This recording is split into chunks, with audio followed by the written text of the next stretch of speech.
A lot of people think it's open to interpretation, and I guess it's not. The ultimate question we're always asked when we talk about this, when we're doing physical intervention training, when we're thinking about creating a safe environment, preventing a greater harm, reasonable force. What is it? What is it? Let people know what reasonable force is. Again, I think a lot of people think it's open to interpretation, and I guess it's not. It's the way I explain it simply is an equation: necessary plus proportionate equals reasonable. We start with necessary because if it's not necessary, it's definitely not going to be proportionate. So I always explain exactly what necessary means in the sense of: is it unavoidable? Are there other options? Are there less restrictive options, less damaging options? If there isn't, if there's no other choice, then it's absolutely necessary.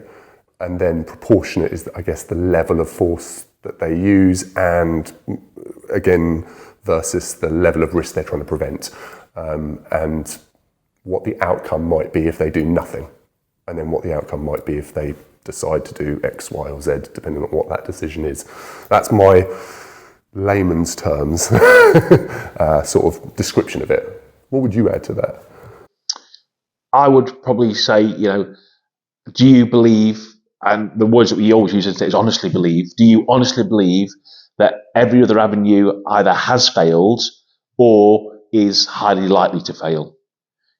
So if somebody's on the floor being strangled by a patient, service user, and that member of staff comes in and sees their colleague being strangled, they're not going to come across and go, right, stop that now, kind hands, let's move away because of the potential risk.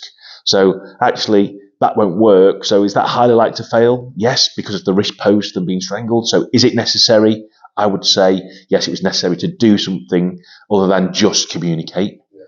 And then for proportionality, it's like you said, isn't it? Is the harm that we potentially cause that person by using physical intervention on them, is it equal to or less than the harm that we're trying to prevent, or the harm that would happen if we did nothing?